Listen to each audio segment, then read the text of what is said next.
नमस्कार फ्रेंड्स, हमारे YouTube channel steps towards ड्रीमे তোমাদের সকলকে স্বাগত জানাই। দেখো আজকে আমি অ্যানালাইটিক্যাল ডাইনামিক্স এবং এলপিপি এই দুটো পার্ট একসাথে কমপ্লিট করার চেষ্টা করছি। তো সর্বপ্রথম দেখো অ্যানালাইটিক্যাল ডাইনামিক্সের ক্ষেত্রে সর্বপ্রথম আমাকে বেশ কয়েকটা থিওরেম সম্পর্কে আলোচনা করতে হবে। তো সর্বপ্রথম আমি বলি কি না, একটা পার্টিকেল যদি moving along the straight line, একটা স্ট্রেট লাইন বরাবর যদি মুভ করতে থাকে তাহলে তার ক্ষেত্রে যে সমস্ত সূত্র আছে, এক নম্বর হচ্ছে ভি সমান u plus f t, v square সমান u square plus two f s, s equal to u t plus half of f t square. আমরা জানি অর্থাৎ কোনো একটা পার্টিকেল সাপোজ প্রাথমিক অবস্থানে যখন থাকে তখন তার প্রাথমিক গতিবেগ হচ্ছে ইউ, যখন টি সময় পরে তার গতিবেগটা বেড়ে হয়ে গেল কি না ইউ থেকে বেড়ে হলো ভি, এবং এই টি সময়ে সেটা যদি এস দূরত্ব অতিক্রম করে তাহলে এদের মধ্যে এবং এস দূরত্ব অতিক্রম করে, আর যেহেতু তোমার আগে গতিবেগ ছিল ইউ, ইউ এর থেকে গতিবেগটা বেড়ে ভি হলো, তো সুতরাং এটা কিসে যাচ্ছে না অ্যাক্সিলারেশন বা ত্বরণে যাচ্ছে। তো ত্বরণটাকে আমরা যদি এফ দ্বারা প্রকাশ করি তাহলে আমরা জানি ভি সমান u plus f t, v square সমান u square plus two f s এবং এস সমান UT plus half of f t square. ঠিক আছে, এবার বলছে যদি এটা ত্বরণের বদলে মন্দনে যায় তখন এই প্লাসগুলোতে সব কী হয়ে যাবে না মাইনাস হয়ে যাবে, ব্যাস এটুকুই ব্যাপার।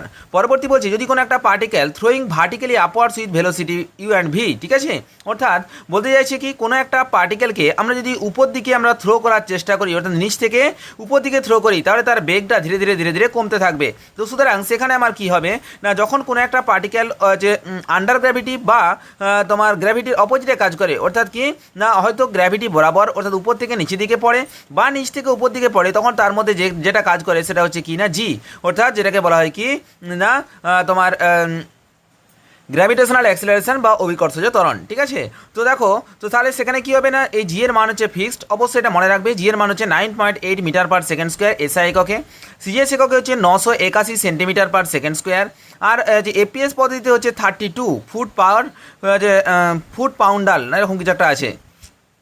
ঠিক আছে, তো দেখো এবার যেটা আছে সেটা হচ্ছে কি ফুট পার সেকেন্ড স্কোয়ার, ফুট পার সেকেন্ড স্কোয়ার। ঠিক আছে, এবার দেখো যেটা হচ্ছে সেটা হচ্ছে কি না এর যে ইকুয়েশনটা আছে particle throwing vertically upwards with velocity, যখন আমরা এটাকে ভার্টিক্যালি আপওয়ার্ডস করছি তখন তার বেগটা ধীরে ধীরে ধীরে ধীরে কমছে, তো সুতরাং সেটা কিসে যাচ্ছে না মন্দনে যাচ্ছে। তো সুতরাং সেখানে কি হবে না ভি সমান ইউ প্লাস এফ টি ছিল, সেখানে হয়ে গেল u minus g t, v square সমান u square minus two g h এবং এইচ সমান u t minus half of g t square. ব্যাস এই তিনটা সূত্র আমাদের মনে রেখে দিতে হবে। এবার যেটা আছে সেটা হচ্ছে ভেলোসিটি, ভেলোসিটিকে আমরা কি দ্বারা প্রকাশ করি ভি দ্বারা, ভি মানে কি না ডিএস বাই ডিটি, যেটাকে আমরা লিখতে পারি কত ডিএক্স বাই ডিটি বা যেটাকে এক্স বার বা এক্স হচ্ছে এক্স ডট। পরবর্তী অ্যাক্সিলারেশন, অ্যাক্সিলারেশন মানে কি যখন আমরা ভেলোসিটিকে আবার টি এর রেসপেক্টে ডেরিভেটিভ করে দেবো তখন সেটা কি বেরোবে না অ্যাক্সিলারেশন বেরোবে, অর্থাৎ বেগ বৃদ্ধির হারকে বলা হচ্ছে কি না ত্বরণ। তো সুতরাং এখানে আমরা ডিএস বাই ডিটি ছিল সেটাকে আমি যদি আবার ডিএক্স বাই ডিটি ছিল একে যদি আবার টি এর রেসপেক্টে ডেরিভেটিভ করে দিই তখন আমার আসছে কত না D square x by DT square. তো সুতরাং এটাকে আমরা লিখবো কি না DV by dt, that means একে লিখতে পারি ভি ডট। তাহলে দেখো এই যে এই ডিভি বাই ডিটি এই ফর্মটাকে আমি আরেকটু ঘুরিয়ে লিখতে পারি কীরকম করে না DV by d s into d s by DT. আচ্ছা d s by d t, d s by d t মানে কি না ভি, তাহলে v into DV by d s. তাহলে সুতরাং এই যে এই অ্যাক্সিলারেশনকে দুটো ফর্মে লিখতে পারি, একটা হচ্ছে d square x by DT square আকারেও লিখতে পারি বা আমরা লিখতে পারি ভি ইন্টু ডিভি ডিএস। এবার আমরা যে নেক্সট পার্টে আসবো সেটা হচ্ছে simple harmonic motion. Simple harmonic motion আমরা জানি অর্থাৎ সরল দোলগতির ক্ষেত্রে আমরা জানি কোনো একটা বস্তুকে আমরা উপর থেকে কোনো কিছু একটা দ্বারা ঝুলিয়ে দিলাম, এবার একে কী করলাম না একটা নির্দিষ্ট পয়েন্ট পর্যন্ত টানলাম, টানার পর যদি ছেড়ে দিই তাহলে এটা একটা সরল দোলগতি বা সিম্পল হারমোনিক মোশনে সেটা কী করবে না আপ অ্যান্ড ডাউন করতে থাকবে। তো সুতরাং এই যে এইরকম গতিটাকে বলা হচ্ছে কি না সরল দোলগতি। তো আচ্ছা সরল দোলগতির ক্ষেত্রে একটা জিনিস আমরা দেখতে পাচ্ছি এই যে মিডিল পজিশনটা হচ্ছে ইকুইলিব্রিয়াম পজিশন। তো ইকুইলিব্রিয়াম পজিশন থেকে যখন বস্তুকণাটা উপর দিকে যায় তখন একটা নির্দিষ্ট দূরত্ব অতিক্রম করার পর অর্থাৎ একটা নির্দিষ্ট অ্যাম্পলিটিউড অর্থাৎ একটা নির্দিষ্ট দূরত্ব অতিক্রম করার পর সেটা কি না সেন্টারের দিকে গমন করে। আবার দেখো এটা উপর দিকে উঠতে উঠতে একটা নির্দিষ্ট দূরত্ব যাওয়ার পর এখানে গিয়ে ফিক্সড হয়ে যায়, ফিক্সড হয়ে যাওয়ার পর আবার সেটা কি না ইকুইলিব্রিয়াম পয়েন্টের দিকে সেটা গমন করতে শুরু করে। তো সুতরাং এই যে এর যে ডিরেকশনটা এর ডিরেকশন টুয়ার্ড সেন্টারের দিকে, আর যখন এই ডিরেকশনটা টুয়ার্ড সেন্টারের দিকে হচ্ছে তখন সেক্ষেত্রে আমরা মনে রাখবো কি না এই যে এফ অর্থাৎ ত্বরণ ভ্যারিসেস কি হয় না এক্স, অর্থাৎ এক্স মানে হচ্ছে ডিসপ্লেসমেন্টের সাথে তোমার কি হয় না ভ্যারিসেস হয়ে যায়। তো যেহেতু এই যে ডিসপ্লেসমেন্টটা টুয়ার্ড সেন্টারের দিকে গমন করছে তো সুতরাং এফ ভ্যারিসেস মাইনাস এক্স হবে। আর ভ্যারিসেস তুলে দিলে আমরা কি জানি না একটা কনস্ট্যান্ট দিয়ে গুণ করতে হয়। তো আচ্ছা একটা কনস্ট্যান্ট হিসেবে আমরা এখানে কি আনবো না মাইনাস ওমেগা স্কোয়ার নিয়ে আসবো। ঠিক আছে, কারণ মাইনাসটা আছেই, আমি একটা কনস্ট্যান্ট হিসেবে ওমেগা স্কোয়ার নিয়ে আসলাম। তাহলে আমরা এটাকে যদি আমরা ভালোভাবে লিখি এফকে আমরা কি লিখতে পারি না D square x by DT square plus omega square x equal to 0। এটাই হচ্ছে কি না সিম্পল হারমোনিক মোশনের ইকুয়েশন। এবার দেখো এখানে বেশ কয়েকটা টার্ম আমাকে মনে রাখতে হবে। সর্বপ্রথম যেটা মনে রাখবো সেটা হচ্ছে অ্যাম্পলিটিউড। আচ্ছা অ্যাম্পলিটিউড মানে কি অর্থাৎ ইকুইলিব্রিয়াম পজিশন থেকে কোনো একটা বস্তুকণা সর্বোচ্চ যতটা দূরত্ব অতিক্রম করছে সেই দূরত্বটাকে বলা হচ্ছে তার অ্যাম্পলিটিউড। এবার দেখো টাইম পিরিয়ড মানে হচ্ছে কি একটা কমপ্লিট অসিলেশন কমপ্লিট করতে তার যে সময়টা লাগছে তাকে বলা হচ্ছে টাইম পিরিয়ড। কমপ্লিট অসিলেশন মানে কি সাপোজ এই বস্তুকণাটা এখান থেকে যাত্রা শুরু করেছিল, তাহলে এই পয়েন্ট থেকে প্রথমে এই পয়েন্টে আসবে, এই পয়েন্ট থেকে ঘুরে আবার এই পয়েন্টে আসতে যে সময় লাগবে সেটাকেই বলা হচ্ছে কিনা টাইম পিরিয়ড। অর্থাৎ একটা পূর্ণ দোলন সম্পন্ন করতে যে সময় লাগে তাকে বলা হচ্ছে কি না টাইম পিরিয়ড বা পর্যায়কাল। ঠিক আছে, পর্যায়কাল টি ইকুয়াল টু আমাদের সূত্র আছে 2π/ω, এটা আমরা মনে রেখে দেবো। আর ফ্রিকোয়েন্সি মানে কি, যে 1 সেকেন্ডে যতবার পূর্ণ দোলন সম্পন্ন করছে তাকে বলা হচ্ছে ফ্রিকোয়েন্সি, অর্থাৎ n ইকুয়াল টু 1/t। তো সুতরাং এক্ষেত্রে কি 1/t মানে t এর উল্টো হয়ে যাবে, অর্থাৎ এটা হয়ে যাবে কত না w/2π। এবার দেখো একটা ভেলোসিটি সূত্র আছে, অর্থাৎ এই যে বস্তুকণাটা কোন বেগ নিয়ে ও আপ ডাউন করবে, তো velocity v equal to omega into root of square minus x square, এটা সূত্র। আর দেখো অ্যাক্সেলারেশন মানে কি না এফ সমান আমরা জানি মাইনাস ওমেগা স্কোয়ার এক্স। ঠিক আছে, তো এই কয়েকটা সূত্র আমাদের পরীক্ষার জন্য খুব গুরুত্বপূর্ণ। পরবর্তী যেটা আছে সিম্পল হারমোনিক মোশনের যে ইকুয়েশন, সেই ইকুয়েশনটাকে আমরা লিখতে পারি কি না a sine omega t plus theta. ঠিক আছে, তো যেখানে x equal to root of square plus b square into sine omega t plus theta. আচ্ছা, যেখানে আমার যদি এই যে থিটা লেখা আছে না, তো থিটার মানটা যদি আমরা বের করতে হয় তাহলে আমরা কি করবো না tan theta equal two b/a, that means theta equal two tan inverse b/a, এটা আমরা মনে রেখে দেবো। এবার দেখো আরেকটা আছে কি না x equal to a sine omega t, যেটা বললাম x equal to a sine omega t, একে যদি আমরা ডিএক্স ডিটি করে দিই, অর্থাৎ এক্স এর এটি এর রেসপেক্টে ডেরিভেটিভ করে দিই, তাহলে কি আসছে না a d x by DT equal to a omega cos omega t. আবার দেখো একে যদি আবার টি এর রেসপেক্টে ডেরিভেটিভ করে দিই, তাহলে কত আসছে না মাইনাস ওমেগা স্কোয়ার এ ইন্টু সাইন ওমেগা টি। আচ্ছা, আবার দেখো এ সাইন ওমেগা টি মানে কত না এ সাইন ওমেগা টি মানে আবার এক্স, তার মানে আমরা যদি এখানে যে মানটা রিপ্লেস করে দিই তাহলে কি পাচ্ছি না D square x by DT square plus omega square x equal to 0। এটাই ছিল আমাদের কিনা সিম্পল হারমোনিক মোশনের ইকুয়েশন। আরেকটা জিনিস আমাদের সিম্পল হারমোনিক মোশন থেকে মনে রাখতে হবে, সেটা হচ্ছে টাইম পিরিয়ড। আচ্ছা, time period t equal to কত না 2π ইন্টু রুট অফ L/g। এটা আমাদের পরীক্ষার সময় বা আমাদের যে কোনো অঙ্ক ম্যাথমেটিক্যাল এক্সাম্পল করার সময় আমার কাজে লাগবে। পরবর্তী এবার দেখো বেশ কয়েকটা জিনিস আমাদের একদম মুখস্থ রেখে দেবো। একটা হচ্ছে কি না রেডিয়াল এবং ক্রস রেডিয়াল মোশন, অর্থাৎ রেডিয়াল ভেলোসিটি যদি জিজ্ঞাসা করে radial velocity equal to r dot বা ডিআর বাই ডিটি, আর ক্রস রেডিয়াল ভেলোসিটি যদি জিজ্ঞাসা করে তখন মনে রাখবে r into theta dot, that means r into d theta by d t. Radial acceleration হচ্ছে কি না r double dot minus r into theta ডটের হোল স্কোয়ার, আর ক্রস রেডিয়াল অ্যাক্সেলারেশন কত হচ্ছে না 1/r into ddt into r square theta dot. ঠিক আছে, এবার দেখো এই যে এখানে রেডিয়াল ভেলোসিটি বলেছে, রেডিয়ালের জায়গায় যদি এরিয়াল ভেলোসিটি বলে এরিয়াল ভেলোসিটি, তখন সেটার ইকুয়েশন কত হবে না half into r square theta dot. আর যদি তোমাকে অ্যাঙ্গুলার ভেলোসিটি বলে তখন সেটা কি হবে না ভিপি বাই আর স্কোয়ার। ঠিক আছে, এগুলো আমাদের যে কোনো রকম এমসিকিউ করার সময় খুব কাজে লাগবে। পরবর্তী যেটা আছে equation of the central orbit, অর্থাৎ সেন্ট্রাল অরবিটের ইকুয়েশনটা কি না D square you by D theta square plus you equal to p by H square you square. একদম পুরো হুবহু মনে রেখে দেবো, কারণ এর উপর বেস করে আমার অনেক এমসিকিউ প্রশ্ন আছে। ঠিক আছে, d square you by D theta square plus you equal to p by H square you square. এবার দেখো পিডাল ফর্ম কি না যদি সাপোজ এই যে এখানে থিটাটা বাদ দিয়ে পি আকারে থাকে, তখন আমরা কি করবো না সেই যে এখানে তখন এই সেন্ট্রাল অরবিটের ইকুয়েশনটা এই যে থিটা দ্বারা না লিখে তখন আমরা কি লিখবো না পি দ্বারা লিখবো, অর্থাৎ পি দ্বারা যখন লিখবো তখন সেটাকে বলা হচ্ছে পিডাল ফর্ম। পিডাল ফর্মটা কি হচ্ছে না H square by p cube into dp by DR equal to p. এই যে এখানে পি যেটা সেটা হচ্ছে ফোর্স, এখানে পি যেটা সেটা হচ্ছে ফোর্স, আর এখানে পি যেটা ছোট হাতের p h square by p cube, সেই পিটা হচ্ছে কি না তোমার লম্ব দূরত্ব।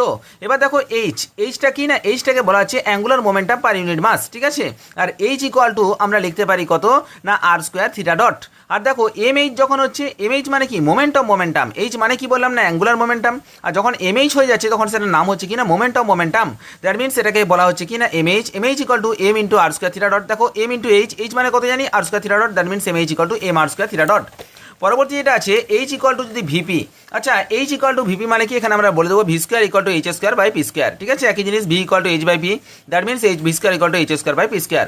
পরবর্তী একটা জিনিস আছে বলছে এ পার্টিকেল মুভস ইন এর ইন্টেন্সিভ কার্ভ, অর্থাৎ একটা পার্টিকেল যদি ইন্টেন্সিভ কার্ভ বরাবর যদি মুভ করে তাহলে সেটা কি হবে না ইন্টেন্সিভ কার্ভের ইকুয়েশন হচ্ছে S equal to F of সাই। ঠিক আছে, অর্থাৎ তার ট্যানজেন্সিয়াল ইকুয়েশন এবং তার নর্মালের ইকুয়েশন নর্মাল যে ট্যানজেন্সিয়াল অ্যাক্সেলারেশন আর তার নর্মাল বরাবর যে অ্যাক্সেলারেশন আছে সেটা আমাকে মনে রাখতে হবে। আচ্ছা, ট্যানজেন্সিয়াল অ্যাক্সেলারেশনের সূত্রটা কি V into DV by DS, যেটা আমরা নর্মালি অ্যাক্সেলারেশনের সূত্র জানি ভি ডিভি ডিএস। আর দেখো নর্মাল অ্যাক্সেলারেশনটা কি হবে না v square by rho. What is rho? Rho is the radius of curvature, আর এই যে রো এর মানটা কত না 1 by rho equal to d psi by ds, বা আমরা লিখতে পারি রো ইকুয়াল টু কি লিখতে পারি না ডিএস বাই ডি সাই। তো এই জিনিসটা আমরা একদম হুবহু মনে রেখে দেবো। পরবর্তী যেটা আছে সেটা হচ্ছে ওয়ার্ক ডান। আচ্ছা, কার্য মানে কি? কার্য সমান বল ইন্টু সরণ, তার মানে work done equal two W equal two লিখতে পারি আমরা কি না F into DS, F into S. আচ্ছা, এবার আমরা এটাকে ম্যাথমেটিক্যাল ফর্মে এফ ইন্টু ডিএসও লিখতে পারি।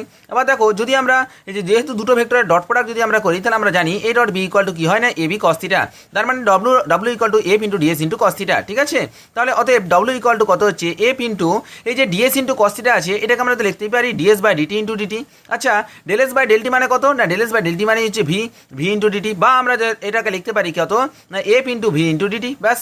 এবার দেখো, এবার আমরা জানি পাওয়ার, ক্ষমতা কাকে বলে না কার্য করার হারকে বলা হচ্ছে ক্ষমতা, অর্থাৎ কৃতকার্য বাই সময়, সেটাই হচ্ছে কিনা ক্ষমতা। তার মানে পি ইকুয়াল টু বা power equal to work done by time. তাহলে দেখো তো ওয়ার্ক ডান আবার কি জানি ডব্লিউ equal to F into s by t. আচ্ছা, f into s by t, s মানে কত সরণ, আর টি মানে সময়, সরণ বাই সময় ইকুয়াল টু আবার কি না গতিবেগ। তার মানে আমরা একে লিখতে পারি কি না P equal to F into V. পরবর্তী এটা আছে ওয়ার্ক এনার্জি থিওরেম, অর্থাৎ এই যে ওয়ার্কের সাথে এনার্জির কি রিলেশন। দেখো আমরা সেক্ষেত্রে জানি work done equal to change in kinetic energy, অর্থাৎ ডব্লিউ equal to half M V square minus half M U square. That means half m যদি কমন নিয়ে নিই তাহলে পাচ্ছি কত v square minus u square. তো এই হচ্ছে কিনা work done of the work energy theorem, অর্থাৎ work done equal to the change of kinetic energy. পরবর্তী যেটা জানতে হবে সেটা হচ্ছে principle of conservation of linear momentum. আচ্ছা, linear momentum, principle of conservation of linear মোমেন্টামের একটাই সূত্র আছে, m1 plus m2 u2 equal to m1 v1 plus m2 v2। এটা কি জিনিস, সাপোজ m1 একটা পার্টিকেল আর m2 আর একটা পার্টিকেল, ঠিক আছে। m1 পার্টিকেলের যে প্রাথমিক গতিবেগ হচ্ছে u1 আর m2 পার্টিকেলের প্রাথমিক গতিবেগ হচ্ছে u2। এবার দেখো এই দুটো যখন পরস্পরের মধ্যে কলিশন হয়ে যাচ্ছে, কলিশন হওয়ার পর m1 যে এটা ছিল মানে পার্টিকেলটা ছিল, আর m2 যে পার্টিকেলটা ছিল, m1 এর গতিবেগ হয়ে গেল কত না v1, আর m2 এর গতিবেগ হয়ে গেল কত না v2। তাহলে আমাদের law of conservation of the linear momentum wise আমরা বলতে পারি কি না m1 plus m2 u2 equal to m1 v1 plus m2 v2। অর্থাৎ আমরা বলতে পারি কি না ওই কলিশনের আগে এবং কলিশনের পরে যে ভরবেগ, টোটাল যে ভরবেগ সেটা সবসময় সংরক্ষিত থাকে। এবার দেখো impulse of the force, impulse কাকে বলছে না change in momentum, that is called the impulse. অর্থাৎ বলছে এই যে ভরবেগের পরিবর্তনটা সেটাকেই বলা হচ্ছে কি না ইম্পালস। আচ্ছা দেখো তো প্রথমে m1 যে বস্তুকণাটা ছিল তার গতিবেগ ছিল u1, তার মানে তার ভরবেগ হচ্ছে m1 u1। আর এই যে পরবর্তীকালে যখন কলিশনের পরে m1 বস্তুকণাটার গতিবেগটা কত হয়ে গেল না v1 হয়ে গেল, দ্যাট মিনস তার গতিবেগ তার ভরবেগটা কত হলো না m1 v1। তার মানে চেঞ্জ ইন মোমেন্টাম কত হচ্ছে না m1 v1 minus m1 u1, that means mv minus mu। এটা হচ্ছে কিনা চেঞ্জ ইন মোমেন্টাম। পরবর্তী বলছে moment of force, moment of force মানে কি moment of momentum, that means moment of force, ঠিক আছে। দ্যাট ইজ কল্ড টর্ক, অর্থাৎ বলের ভ্রামক। বলের ভ্রামক কাকে বলে না বল ইন্টু বলের ক্রিয়ারেখার লম্ব দূরত্ব, ঠিক আছে। অর্থাৎ আমরা জানি ফোর্স ইন্টু বলের ক্রিয়ারেখা মানে কি বলটা যে রেখা বরাবর কাজ করছে সেই রেখা বরাবর কোনো একটা ফিক্সড পয়েন্ট থেকে যে ডিস্টেন্স সেটাকেই বলা হচ্ছে কি না টর্ক। অর্থাৎ মনে রাখবে torque equal to force into distance. এবার দেখো রিবাউন্ডস মানে কি, সাপোজ আমি ধরে নিলাম কোনো একটা বস্তুকণাকে এই সাইড থেকে ফেলা হলো, কোনো একটা বলকে এই সাইড থেকে ফেলা হলো, সেটা নিচে ধাক্কা মারার পর কিন্তু সে সঙ্গে সঙ্গে স্টপ হয়ে যাবে না, সে একবার ধাক্কা মেরে কিছুটা আবার উপর দিকে উঠবে, আবার নেমে আবার কিছুটা উঠবে, আবার নেমে আবার কিছুটা উঠবে, এইভাবে নামতে একটা সময় কি হবে না সেটা আর উপর দিকে উঠবে না। তো সুতরাং এই যে আমি প্রথমে কি করলাম না একবারটি এই উচ্চতা থেকে ফেলার পর মাটির মধ্যে হিট করার পর সেটা কি করলো না এইচ ড্যাশ উচ্চতা পর্যন্ত উঠলো। তাহলে এই এইচ এবং এইচ ড্যাশের মধ্যে রিলেশনটা কি না H dash equal to square into H. এই যে এই এর মানটা হচ্ছে কত না এর মানটা 0 থেকে 1 এর মধ্যে থাকে, এবং নর্মালি আমি ধরে নেবো এর মানটা কত না হাফ। আর দেখো V by U equal to কি হয় না ই, ঠিক আছে। এই যে এই বেশ কয়েকটা থিওরেম আমি এক্সাম্পল আলোচনা করে দিলাম, এবার এর উপর বেস করে আমি বেশ কয়েকটা ম্যাথমেটিক্যাল প্রবলেম আলোচনা করে দিচ্ছি। দেখো ফার্স্ট ম্যাথমেটিক্যাল প্রবলেম কি বলা আছে, if a particle moves in a straight line way starting from the rest at A and moving with an acceleration which is always away from O and varies inversely as the square of its distance from O, then the equation of the motion is equal to কত। আচ্ছা তার মানে কি বলতে চাইছে, একটা in a particle moves in a straight line way, তার মানে দেখো ও এ একটা স্ট্রেট লাইন আছে, ও এ স্ট্রেট লাইন বরাবর একটা পার্টিকেল যেমন যাত্রা শুরু করছে, অ্যান্ড মুভিং অ্যাওয়ে ফ্রম ও, ঠিক আছে। মানে কি ও এ পয়েন্ট থেকে সেটা কি না বাইরের দিকে যাত্রা শুরু করছে। দেখো এই যে এটা খুব গুরুত্বপূর্ণ, যদি টুয়ার্ড সেন্টারের দিকে আসে তাহলে কি করতে হবে না ডিরেকশনটা নেগেটিভ হয়ে যাবে, যখন আমরা ভ্যারিসাস করে দেবো তার মধ্যে কি হবে এটা মাইনাস চিহ্ন দিতে হবে, আর যদি দেখা যাচ্ছে যে সেন্টারের থেকে বাইরের দিকে যাচ্ছে তখন সেক্ষেত্রে কিন্তু সাইনটা প্লাস হয়ে যাবে। তো এখানে আমার কি অপশান কি দেওয়া আছে, এখানে যেটা কন্ডিশন দেওয়া আছে সেই কন্ডিশন বলা আছে, বলছে acceleration which is always away from O varies inversely at the square of the distance, অর্থাৎ অ্যাক্সিলারেশনটা ডিস্টেন্সের স্কোয়ারের সাথে কি বলেছে না ব্যস্তানুপাতিক। তার মানে অ্যাক্সিলারেশনের সূত্র কি না D square x by DT square equal to, আমরা যখন এই ভ্যারিসেসকে তুলে দিলাম তখন একটা ইকুয়াল টু চলে আসলো, equal to mu by X square করে দিলাম। এবার দেখো এই যে আমার তো এটাই চেয়েছে না D square x by DT square equal to কত না mu by X square, that means option D হচ্ছে আমাদের কারেক্ট অ্যান্সার। আচ্ছা নেক্সট অঙ্কে চলে যাই। বলেছে a particle start with a velocity কি লেখা আছে না 30 metre per second and moves in a straight line with constant acceleration if its velocity at the end of 6 second be 18 metre per second then the distance travel by the particle before it come to rest. অর্থাৎ বলতে চাইছে কি না কোনো একটা বস্তুকণা প্রাথমিক গতিবেগ হচ্ছে 30 মিটার পার সেকেন্ড, 6 সেকেন্ড পরে সেই বস্তুকণাটি 18 মিটার পার সেকেন্ড গতিবেগে আসলো। যদি বস্তুকণাটা এইরকমভাবেই চলতে থাকে তাহলে আর কতটা দূরত্ব যাওয়ার পর বস্তুকণাটা স্থিরাবস্থায় আসবে। তাহলে দেখো তো এখানে আমরা বলতে পারি এই যে এই প্রথমে যদি এটা এ পয়েন্ট বলি, এটা যদি বি পয়েন্ট বলি আর এটাকে যদি সি পয়েন্ট বলি, এ বি পয়েন্টের ক্ষেত্রে এ হচ্ছে তার এ পয়েন্টে তার প্রাথমিক গতিবেগ U equal to 30 metre per second, B পয়েন্টে তার অন্তিম গতিবেগ V equal to 18 metre per second. ঠিক আছে, এবার দেখো এখানে কি হচ্ছে না বেগটা ধীরে ধীরে কমছে, বেগ কমলে সেখানে কি হয় না মন্দন হয়। তাহলে এফ ইকুয়াল টু কি জানি সূত্র you minus V by T. তাহলে সেখান থেকে আমরা এফ এর মানটা বা মন্দনের মানটা বের করে নিলাম। এবার দেখো আমার কি দরকার না এই ডিস্টেন্সটা দরকার। ডিস্টেন্স আমার কার মান দেওয়া আছে, দেখো U equal to 30 metre per second. যেহেতু এখানে গিয়ে বস্তুকণাটা স্থির হয়ে যাচ্ছে তো সুতরাং এখানে ভি ইকুয়াল টু 0 হয়ে যাচ্ছে। দেখো তার মানে ইউ পাচ্ছি, ভি পাচ্ছি, আর এফ এর মানটা আমি বের করলাম কত 2 মিটার পার সেকেন্ড স্কোয়ার। আর আমার কার মানটা বের করতে হবে না এস এর মানটা বের করতে হবে। তাহলে আমার সূত্র কি V square equal to U square minus 2 F S. এর মাধ্যমে আমরা খুব সহজেই এস এর মানটা বের করে নিতে পারবো। আচ্ছা নেক্সট অঙ্কে চলে যাই। কি বলা আছে a particle describe a parabola y square equal to 4x under a force which is directly perpendicular towards it axis then the law of forces. আচ্ছা দেখো তো কি বলা আছে এই যে এখানে বলেছে force which is directly perpendicular towards the Axis. তার মানে আমরা জানি Y square equal to 4x এর কার্ভটা কীরকম হয়, ঠিক এই যে এরকম এই কার্ভটা হয়। এখানে ফোর্সটা কি বলেছে না তার অ্যাক্সিসের সাথে পারপেন্ডিকুলার আছে। অ্যাক্সিস মানে কি এটা এক্স অ্যাক্সিস বরাবর, এর সাথে পারপেন্ডিকুলার মানে কি এটা ওয়াই অ্যাক্সিস বরাবর তার অ্যাক্সেলারেশনটা কাজ করেছে। তাহলে সুতরাং আমি এখানে দুটো অপশন নিয়ে নেবো, একটা হচ্ছে কি না এক্স অ্যাক্সিস বরাবর আর একটা ভাগ করবো সেটা হচ্ছে কি না ওয়াই অ্যাক্সিস বরাবর, দিয়ে মাঝখানে একটা পার্টিশন দিয়ে দিলাম। আচ্ছা এক্স অ্যাক্সিস বরাবর আমার যে কোনো এটা কি না পুরোপুরিভাবে কি করা আছে না ওয়াই অ্যাক্সিস বরাবর তার ফোর্সটা কাজ করছে। তার মানে ওয়াই অ্যাক্সিস বরাবর ফোর্স কাজ করা মানে তার এক্স অ্যাক্সিস বরাবর তার কম্পোনেন্ট হচ্ছে 0, that means F equal two এখানে 0 হয়ে গেল। আচ্ছা এফ ইকুয়াল টু 0, এফ মানে আমরা কি জানি না এম ইন্টু এ অর্থাৎ ভর ইন্টু ত্বরণ, m into a equal to 0, that means m into D square x by d square equal to 0, that means আমরা ddt of dx by dt তার মানে dx by DT equal to c, এটা আমরা বের করে রেখে দিলাম।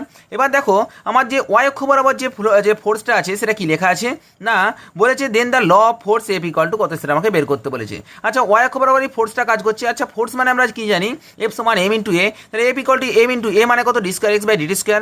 আমার এখানে কি লেখা আছে না Y square equal to 4x, এটাই তো আমার লেখা আছে Y square equal to 4x।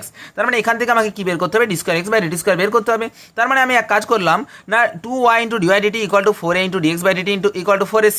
আচ্ছা তাহলে আমরা এখান থেকে ডিওয়াই ডিটি ইকুয়াল টু কত পেলাম না এটা মানটা এখানে বসিয়ে দিলাম।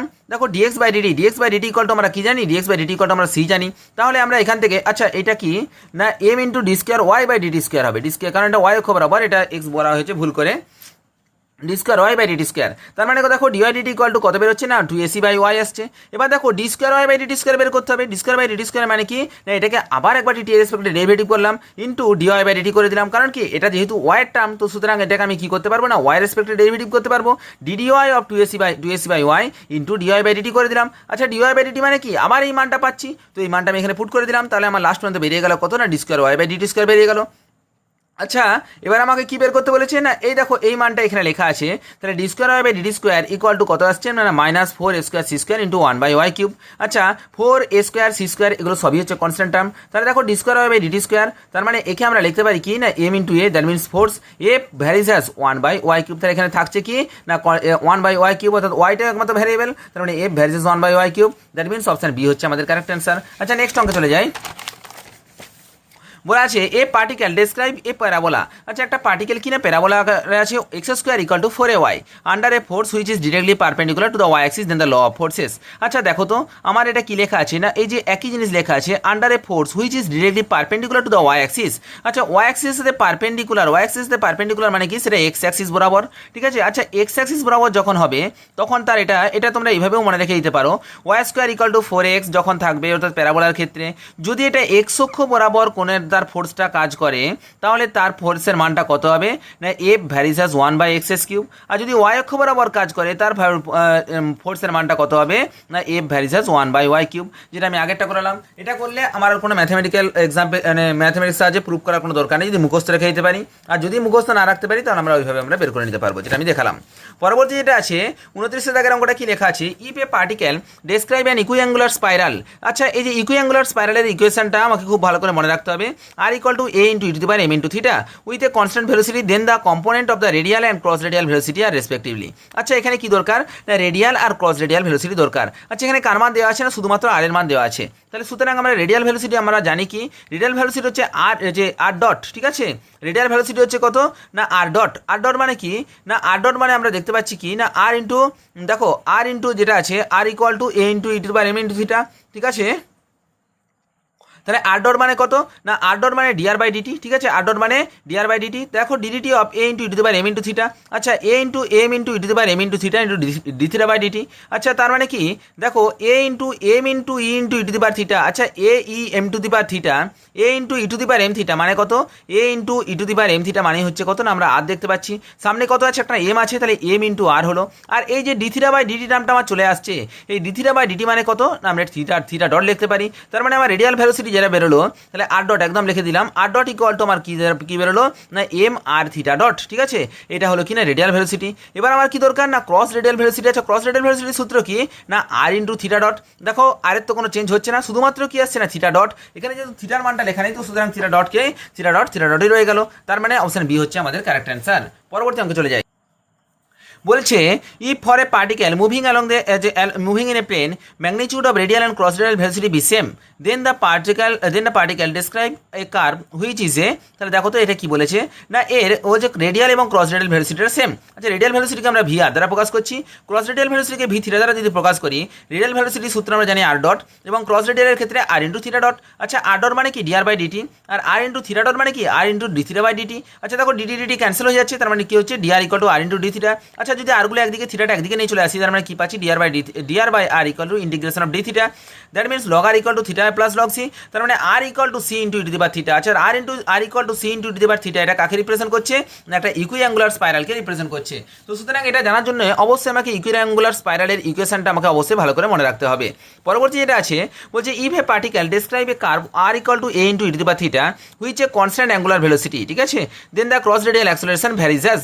আচ্ছা, আমাকে কি দরকার কি বলেছে না ক্রস রেডিয়াল অ্যাক্সেলারেশনটা কার সাথে ভ্যারি করছে সেটা আমাকে বের করতে হবে। আচ্ছা, ক্রস রেডিয়াল অ্যাক্সেলারেশন মানে কি ক্রস রেডিয়াল অ্যাক্সেলারেশনের সূত্রটাকে আমাকে মনে রাখতে হবে f theta equal to 1/r into ddt into r square theta dot. আচ্ছা, এখানে কি লেখা আছে if a particle describe a curve r equal to a into e⁻θ। আমার এখানে লেখা আছে আর equal to a into e⁻θ, এখান থেকে আমরা dr d থিটা সব কিছু মানটা বের করতে পারবো with a constant angular velocity. আচ্ছা, কনস্ট্যান্ট অ্যাঙ্গুলার ভেলোসিটি মানে কি অ্যাঙ্গুলার ভেলোসিটিকে আমরা কি দ্বারা প্রকাশ করি না থিটা ডট দ্বারা প্রকাশ করি। আচ্ছা, থিটা ডট মানে কি dθ/dt, এটা কি বলেছেন একটা কনস্ট্যান্ট মানে আমি একে ধরে নিলাম কত না কে।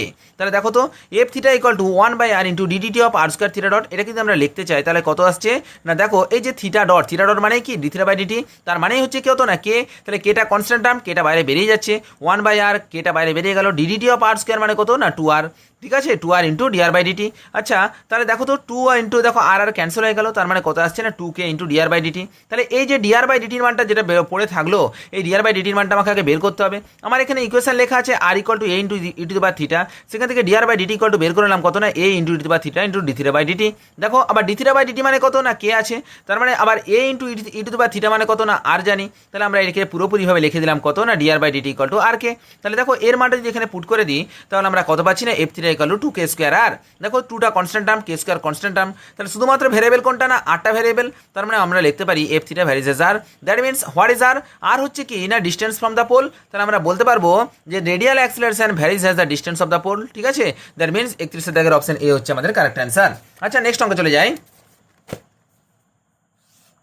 বলছে if a particle moves with constant angular velocity about a point O in its plane of motion then the cross radial acceleration is proportional to which. তার মানে কি ক্রস রেডিয়াল অ্যাক্সেলারেশনটা কার সাথে প্রপোর্শনাল। আচ্ছা, আমরা ক্রস রেডিয়াল অ্যাক্সেলারেশনের ইকুয়েশন আমরা জানি, এখানে কিন্তু একটা জিনিস প্রথমেই বলে দিয়েছে কি with constant angular velocity. Constant angular velocity মানে কি dθ/dt ইকুয়াল টু কে, এটা আমরা আগে মাথার মধ্যে রেখে দেবো। এবার কি বলা আছে না বলছে then the cross radial acceleration proportional to its. তাহলে ক্রস রেডিয়াল অ্যাক্সেলারেশনকে কি দ্বারা প্রকাশ করি না a এফ থিটা দ্বারা প্রকাশ করি। F theta equal to 1/r into DDT of R square theta dot, তাহলে 1/r into K into 2 into R into dr by DT. আচ্ছা dr বাই ডিটিকে আমরা কি লিখতে পারি না আর ডট দ্বারা লিখতে পারি। আচ্ছা তাহলে আমরা দেখতে পাচ্ছি 2 আর কে দুটো হচ্ছে কনস্ট্যান্ট টার্ম, এখানে ভ্যারিয়েবল কোনটা না শুধুমাত্র আর ডটটা ভ্যারিয়েবল, তার মানে আমরা লিখতে পারি কি না এই যে কনস্ট্যান্ট টার্মকে তুলে দিলে একটা ভ্যারিসেস চলে আসবে, তাহলে F theta varies as R dot. R dot মানে কি, আর ডট মানে হচ্ছে রেডিয়াল ভেলোসিটি, দ্যাট মিনস এই অপশন বি হচ্ছে আমাদের কারেক্ট অ্যান্সার। আচ্ছা নেক্সট অঙ্কে চলে যাই। A particle describe a plane curve under an acceleration which is always directed towards a fixed point, অর্থাৎ যেটা সবসময় কি হচ্ছে না একটা ফিক্সড পয়েন্টের দিকে টুয়ার্ডস করছে, that is under the acceleration under the central force F per unit mass, then which one of the following is not true, এর মধ্যে কোনটা ট্রু নয়। আচ্ছা সেন্ট্রাল অরবিটের সূত্র থেকে আমরা জানি D square you by D theta square plus you equal to F by H square by H square square, এটা এফও বলতে পারো বা পি বলতে পারো, যাই হোক না কেন এটা কাকে রিপ্রেজেন্ট করবে, একটা ফোর্সকে রিপ্রেজেন্ট করবে। আর দেখো 2 নম্বরে কি লেখা আছে না H equal to R square theta dot, এটাও আমি কিছুক্ষণ আগে বললাম, এটাও সত্য। আচ্ছা এইচ ইকুয়াল টু ভিপি, এটাও আমি বললাম, এটাও সত্য। আর দেখো 4 নম্বর অপশনটা কি লেখা আছে H square by P cube into DR by DP equal to F, আমরা জানি কি H square by P cube into DP by DR equal to F, কিন্তু এখানে কি লেখা আছে ডিআর বাই ডিপি লেখা আছে, তার মানে কোনটা ভুল আছে না অপশন ডিটা হচ্ছে ভুল আছে। আচ্ছা নেক্সট আমরা 35 টাকার অঙ্ক যেটা লেখা আছে 36 টাকা কি লেখা আছে দেখি তো, বলছে if a particle describe a curve whose equation is, আমার দেখো কার্ভের ইকুয়েশনটা লেখা আছে a by r equal to theta square plus b under a force to pole, then the law of force, এই যে খুব গুরুত্বপূর্ণ জিনিস, then the law of force যখনই বলবে তখনই আমাকে কি করতে হবে না সেন্ট্রাল অরবিটের ইকুয়েশনটা বের করতে হবে। এবার আমি দেখবো এখানে থিটা আছে কিনা, দেখো আর থিটা দিয়ে আছে না, তো সুতরাং যেহেতু থিটা আছে তো সেন্ট্রাল অরবিটের ইকুয়েশন যেটা আছে সেটা আমাকে ভালো করে মুখস্থ রাখতে হবে কি না D square you by D theta square plus U, এই যে ইউটা এখানে প্লাস হয়ে যাচ্ছে, D square you by D theta square plus you equal to আমরা জানি কত না P by H square you square, ঠিক আছে। তো এই হচ্ছে আমার কি না সেন্ট্রাল অরবিটের সূত্র। তাহলে দেখো তো আমরা এখানে কি দেখতে পাচ্ছি না, আমরা এই যে এই ইকুয়েশনটা যেটা লেখা আছে এ বাই আর লেখা আছে, আচ্ছা তার মানে এই যে 1 বাই আর ইকুয়াল টু মনে রাখতে হবে ইউ, তাহলে ইউ ইকুয়াল টু কত না 1 বাই আর, তাহলে আমাকে এই যে প্রথমে যেটা লেখা আছে ইকুয়েশনটা সেটা আমি লিখে দিলাম কি না 1 বাই আর মানে ইউ, তার মানে A U equal to theta square plus B. দেখো এখান থেকে আমরা লিখতে পারি ইউ ইকুয়াল টু কত হবে না theta square by a plus b by a. এবার দেখো আমাকে কি করতে হবে না ডিউ বাই ডি থিটা আর ডি থিটা স্কোয়ার বাই দেখো আমাকে কি করতে হবে যে কোনো by d square you by D theta square বের করতে হবে। তাহলে দেখো তো আমরা এখানে ডিউ বাই ডি থিটা যদি করি তার মানে এখানে কত পাচ্ছি 2 থিটা বাই এ। আর দেখো D square you by D theta square যখন করে নিচ্ছি তখন কি এটাকে আরেকবার ডি থিটা রেসপেক্টে ডেরিভেটিভ করছি তখন ভ্যালুটা কত বেরোচ্ছে না 2 বাই এ। এবার যদি আমরা এই মানটাকে এখানে পুট করে দিই কোনখানটায় না এই যে আমার যেটা ইকুয়েশনটা ছিল সেখানে দেখো তো আমরা কি পাচ্ছি না পি ইকুয়াল টু এই যে এইচ স্কোয়ার ইউ স্কোয়ারটা এখানে গুণ হয়ে যাচ্ছে H square into D square you by D theta square plus you. আচ্ছা দেখো তো H square by H square you square into D square you by D theta square equal to কত পেয়েছিলাম না 2 বাই এ প্লাস ইউ। আচ্ছা এটাকে যদি আমরা লিখে দিই H square into U square মানে কত জানি 1 বাই আর স্কোয়ার, কারণ আমরা ধরেইছিলাম কি u equal to 1 by r, তাহলে সুতরাং এটা আমি লিখে দিলাম h square into 1 by r square into 2 by a plus 1 by r. আচ্ছা এটা কিন্তু আমরা ক্যালকুলেশন করে নিই তাহলে আমরা যেটা পাচ্ছি সেটা কত পাচ্ছি না H square by A into 2 R by A into 1 by R cube. তার মানে কি দেখো এখানে এইচ একটা কনস্ট্যান্ট আর একটা কনস্ট্যান্ট এ একটা কনস্ট্যান্ট, তো সুতরাং এখানে কোনটা না এইচ স্কোয়ার আর এ দুটোই যেহেতু কনস্ট্যান্ট আর এখানে 2 আর প্লাস এ এখানে আরটা তো আর কনস্ট্যান্ট নয়, তো সুতরাং আমরা এখানে কি না এটাকে আলাদা করতে পারবো না, তাহলে সুতরাং আমরা যেটা লিখতে পারবো সেটা কি না P varies as 2 R plus A divided by R cube. That means আমার অপশন ডি হচ্ছে কারেক্ট অ্যান্সার। এই হচ্ছে ব্যাপার, এগুলো হচ্ছে কি না একটু অঙ্কগুলো বড় হবে কিন্তু কি না এগুলোই হচ্ছে তোমার ওই সেন্ট্রাল অরবিটের অঙ্ক। পরবর্তী যে অঙ্কটা আছে সেটা আমাদেরকে দেখতে হবে কি লেখা আছে, এটা মুখস্থ করে নিতে হবে আর করাচ্ছি না।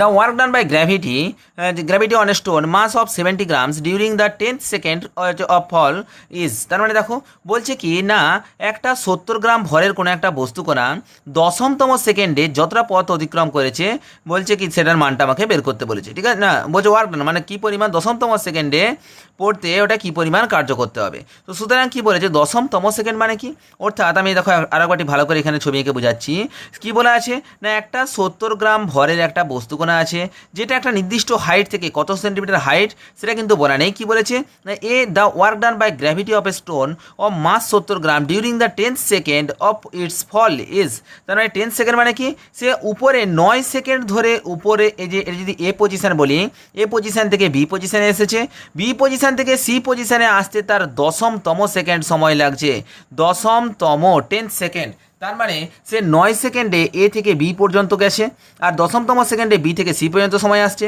আর দেখো এই যে পুরো 10 সেকেন্ডে সে কোথায় যাচ্ছে না এ থেকে সি পয়েন্টে পৌঁছাচ্ছে। তাহলে আমরা এখানে বলতে পারি তো এখানে টি ইকুয়াল টু কত সেকেন্ড না 10 সেকেন্ড। তাহলে আচ্ছা এর যে ডিস্টেন্সটা এই ডিস্টেন্সটাকে আমি ধরে নিলাম কত S1। তাহলে এই যে এ থেকে বি পর্যন্ত যেতে যে ডিস্টেন্সটা সেটাকে ধরে নিলাম S2। তার মানে এই যে বি থেকে সি পর্যন্ত যেতে যে ডিস্টেন্স সেটা কত হবে না S1 মাইনাস S2 হয়ে যাবে। আচ্ছা তাহলে আমাকে এখানে সর্বপ্রথম কি করতে হবে না এই যে এখান থেকে S1 এর মানটা বের করতে হবে। S1 সমান আমরা কি জানি না ut plus half of ft square, s সমান UT plus half of ft square. আচ্ছা দেখো তো ইউ মানে কি প্রাথমিক অবস্থায় বস্তুটা কি ছিল না তোমার স্থিরাবস্থায় ছিল, আর প্রাথমিক অবস্থায় স্থিরাবস্থায় থাকার জন্য তার ইউ ইকুয়াল টু 0। তার মানে যেটা আসছে সেটা হচ্ছে কি হাফ ইন্টু জিটি স্কোয়ার। যেহেতু এটা কিসে পড়ছে না তোমার গ্র্যাভিটিতে আন্ডার গ্র্যাভিটিতে পড়ছে, তো সুতরাং এখানে এফ ইকুয়াল টু কত হবে না জি হবে। তার মানে আমার ভ্যালুটা কত বেরোলো না হাফ ইন্টু জিটি স্কোয়ার। আচ্ছা টি মানে কত, টি মানে টোটাল 10 সেকেন্ড, তার মানে 10 10 100, তার মানে হাফ ইন্টু জি ইন্টু 100। তাহলে দেখো এটাই হচ্ছে কি না S1। পরবর্তী S2 যখন আছে, S2 মানে কি এ থেকে বি পয়েন্টে পৌঁছাচ্ছে, সেই একই রকম ইউ ইকুয়াল টু 0। আর এখানে শুধুমাত্র টাইমটা কত হচ্ছে না এটা হচ্ছে 9 সেকেন্ড।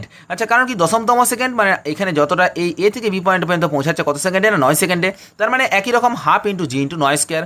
তাহলে আমরা যদি এই যে এই ডিস্টেন্সটা বের করতে চাই, এই ডিস্টেন্সটাকে কী দ্বারা প্রকাশ করা হয় না এই যে এই ডিস্টেন্সটা এটাকে আমি সাপোজ এসটি লিখলাম। তাহলে এসটি ইকুয়াল টু আমরা লিখতে পারি তো S1 মাইনাস S2। তাহলে S1 মাইনাস S2 করলে কত আসছে হাফ জি ইন্টু 100 মাইনাস 81, মানে হাফ হচ্ছে 19G/2।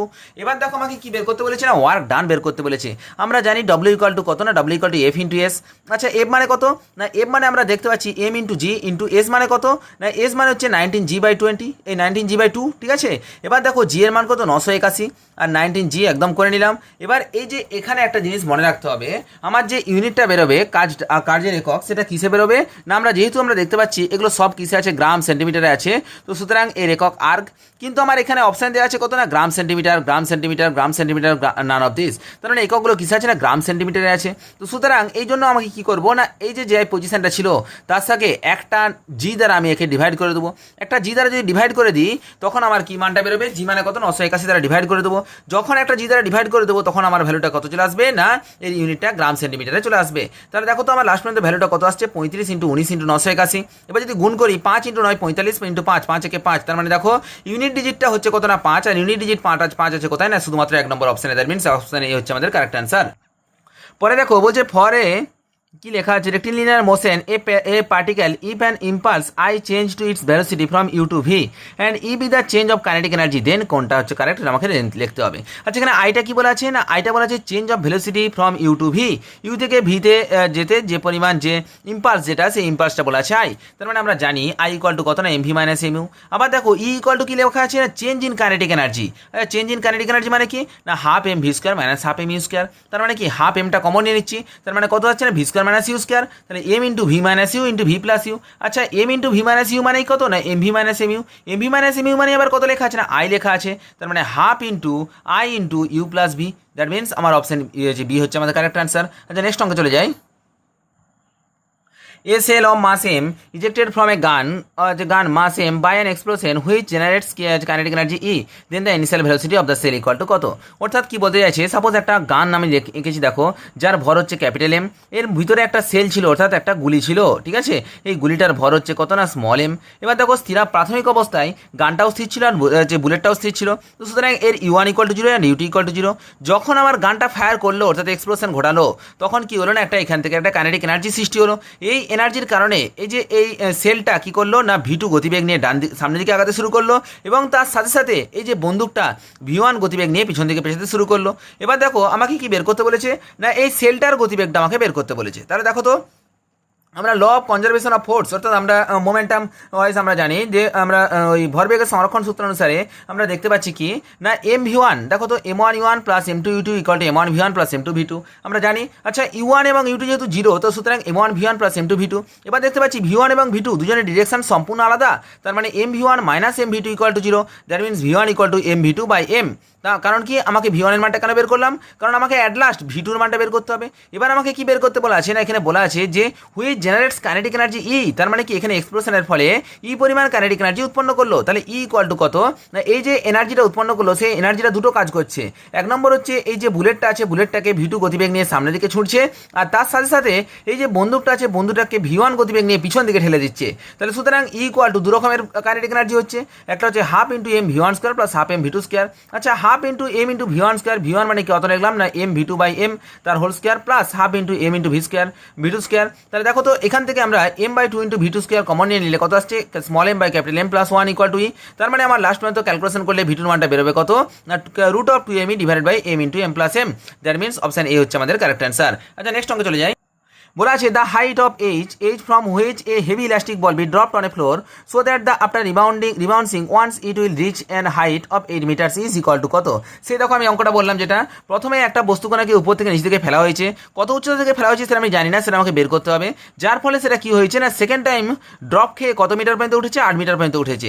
তাহলে আমাকে কি বের করতে বলেছে না ফার্স্ট এটা কত, আমরা জানি কি H dash equal to E square into H. আচ্ছা এইচ ড্যাশ মানে কত, এইচ ড্যাশ মানে হচ্ছে 8 ইকুয়াল টু ই স্কোয়ার, ই মানে কত না ই মানে যেহেতু কিছু বলা নেই তো সুতরাং আমি কত ধরবো না হাফ ধরবো, 1/2 তার হোল স্কোয়ার ইন্টু এইচ মানে কি এই যে প্রথমের যে হাইট এটা আমার মানটা বের করতে হবে। তাহলে দেখো তো 8 ইকুয়াল টু 1 2 তার হোল স্কোয়ার ইন্টু এইচ মানে 2 2 4 4 8 32, তার মানে এইচ ইকুয়াল টু কত না 32 মিটার হচ্ছে আমাদের অ্যান্সার। আচ্ছা নেক্সট অঙ্ক চলে যাই। আবার এসছে একটা বুলেটের অঙ্ক, এই বুলেটের অঙ্কগুলো খুব গুরুত্বপূর্ণ। কি বলা আছে, a bullet fire into a target loses 2/3 of its velocity after penetrating after penetrating 1/12 centimeter it will come to rest after penetrating যে ফার্দার কতটা এটা আমাকে বের করতে হবে। তাহলে দেখো অর্থাৎ কি বলতে চাইছে, একটা বুলেট আমার ইউ গতিবেগ নিয়ে কোনো একটা বস্তুর মধ্যে কোনো একটা কাঠের ব্লক ধরে নিলাম, কাঠের ব্লকের মধ্যে সে হিট করলো, যখনই সেটা 1/12 সেন্টিমিটার পথ গেল তখনই তার গতিবেগটা কত হয়ে গেল না 2/3 সে লস করে ফেললো, মানে 2/3 লস করে ফেলা মানে আর বেঁচে থাকলো কত না 1/3, মানে U/3 গতিবেগ তার আমার হাতের কাছে পড়ে থাকলো। এবার কি বলছে না আরও কতটা দূর যাওয়ার পর তার গতিবেগটা শূন্য হয়ে যাবে, that means V equal to 0 হয়ে যাবে, সেটা আমাকে বের করতে হবে। আচ্ছা তাহলে আমি যদি এইখান থেকে এই পজিশন বলি, এটা এ পজিশন, এটা বি পজিশন, এটা সি পজিশন। আচ্ছা এ আর বি পজিশনের কথা যদি বলি, এ পজিশনে তার প্রাথমিক গতিবেগ হচ্ছে ইউ এবং বি পজিশনে তার অন্তিম গতিবেগ হচ্ছে U/3 এবং তার মাঝখানে দূরত্বটা কত লেখা আছে এস ইকুয়াল টু 1/12। তার মানে আমরা এখানে লিখতে পারি যেহেতু আমার গতিবেগটা ধীরে ধীরে কমছে তার মানে কি মন্দনে যাচ্ছে, তো সুতরাং V square equal to U square minus 2fs বের করতে পারি। তো এখান থেকে আমরা ইউ ভি এবং এস তিনটার মানে আছে, কার মানটা জানা নেই না এফ এর মানটা জানা নেই, তো এফ এর মানটা আমি বের করে নিলাম। এবার দেখো যখন বি থেকে সি পজিশনে নিয়ে আসবো তখন আমরা দেখতে পাচ্ছি কি না এই যে U/3 প্রাথমিক গতিবেগ লেখা আছে, অন্তিম গতিবেগ V ইকুয়াল টু 0 পেয়ে গেলাম, আর এফ এর মানটা পেয়ে গেলাম, আমার কার মানটা নেই না এস এর মানটা নেই, তো সুতরাং এখান থেকে আমরা খুব সহজে এস এর মানটা বের করে নিতে পারবো। এই যে একদম V square equal to U square minus 2fs দিয়ে। দেখো একটা জিনিস সবসময় খেয়াল রাখবে, যদি মন্দনে যায় তখন সেক্ষেত্রে মাইনাস হবে, যদি ত্বরণে যায় তখন সেক্ষেত্রে কি হবে না প্লাস হবে, এই জিনিসটা আমাদের মাথার মধ্যে ঢুকে রাখতে হবে। আচ্ছা নেক্সট অঙ্কে চলে যায়।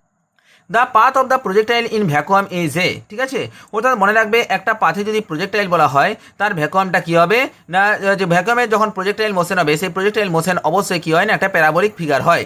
আমরা জানি এরকম করে কোনো একটা বস্তুকে শুনলাম সে কিছুটা উপরে উঠবে, উপরে উঠে নিচের দিকে নামতে শুরু করবে, তো সুতরাং এটা কিসের মতো ফিগার না একটা parabolic figure, that means parabola হচ্ছে আমাদের অ্যান্সার।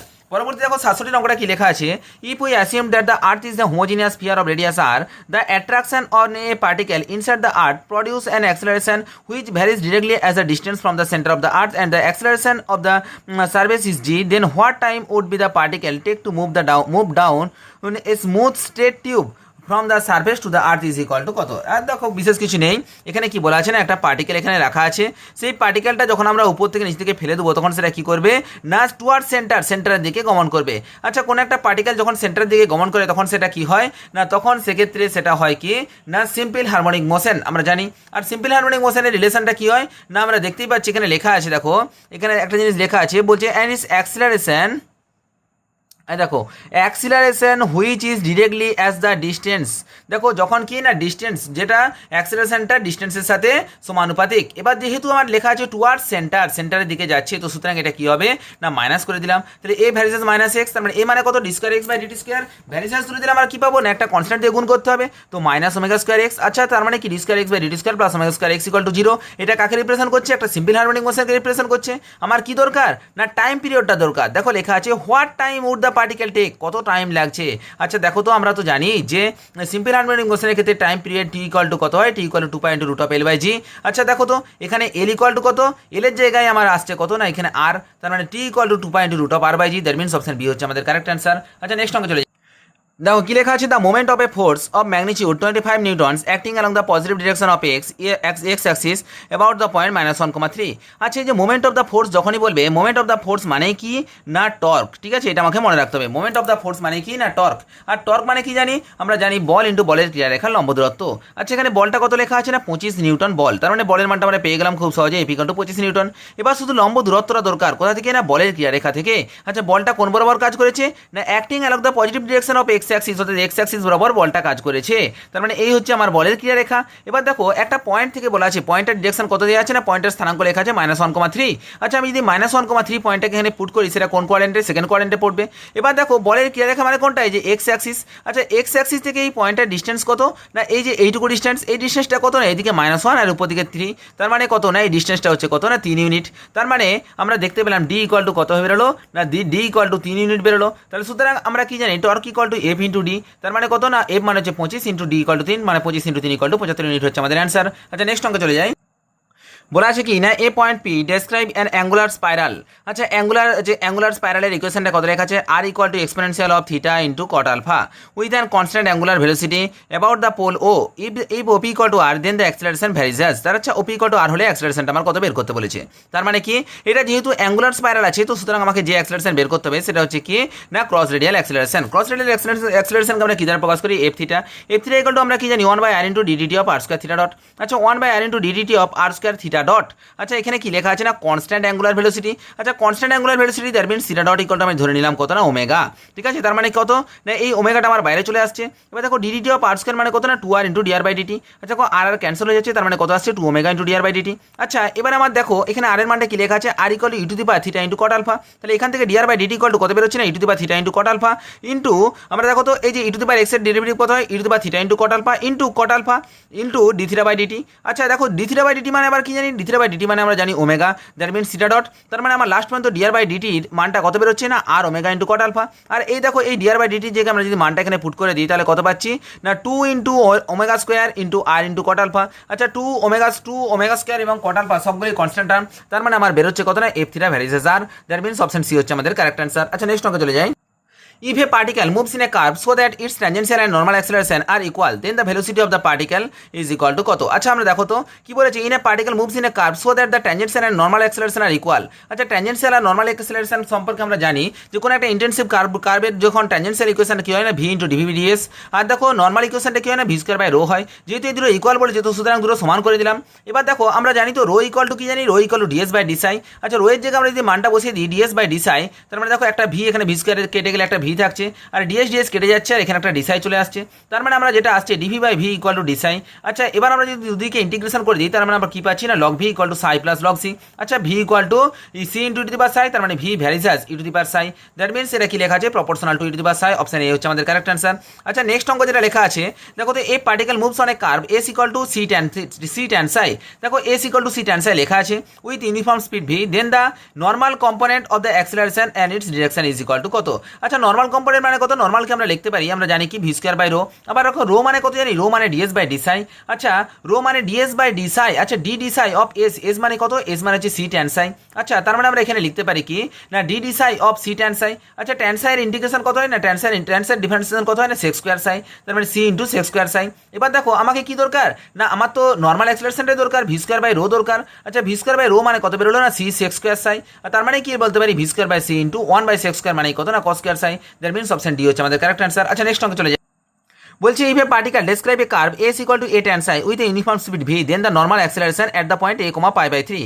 আচ্ছা, নর্মাল অ্যাক্সেলারেশন চেয়েছে, নর্মাল অ্যাক্সেলারেশন মানেই কত না, নর্মাল অ্যাক্সেলারেশন মানেই আমরা জানি ভি স্কয়ার বাই রো। তাহলে v square by rho, rho মানে কত জানি, রো মানে ডিএস বাই ডিসাই। আচ্ছা, ডিএস বাই ডিসাইটার মানটা বের করতে হবে। আচ্ছা, এস মানে যেহেতু লেখা আছে ট্যান সাই, তো সুতরাং এখানে যখন সাই রেসপেক্টিভ ডেরিভেটিভ করে দেবো ডিএস বাই ডিসাই বেরিয়ে যাবে, তখন তার মানটা বেরোলো কত না এ সেক স্কয়ার সাই। আচ্ছা, তার মানে ভি স্কয়ার বাই রো মানে v square by A into cos square psi. আচ্ছা, এখানে আমার অ্যাঙ্গেল এটা বলে দিয়ে আছে পয়েন্টটা কত না এ কমা পাই বাই 3 পয়েন্টে। আচ্ছা, এ কমা পাই বাই 3 পয়েন্ট মানে কত না v square by A into cos square psi, psi মানে হচ্ছে পাই বাই 3। তার মানে যখন আমরা মানটা বসিয়ে দিচ্ছি তখন কত বেরোচ্ছে না কস পাই বাই 3, কস স্কয়ার আছে, কস পাই বাই 3 মানে হচ্ছে 1/2, তাহলে কস স্কয়ার পাই বাই 3 মানে কত 1/4, তার মানে কত হচ্ছে v square by 4, that means option D হচ্ছে আমাদের কারেক্ট অ্যান্সার। দেখো বেশ কয়েকটা অঙ্ক করে দিলাম, এবার আমি এলপিবির বেশ কয়েকটা থিওরেম সহ অঙ্ক করে দেওয়ার চেষ্টা করছি। দেখো এলপিপি সর্বপ্রথম আমাকে যেটা মনে রাখতে হবে যে এলপিপির মেন ডেফিনেশনটা কি।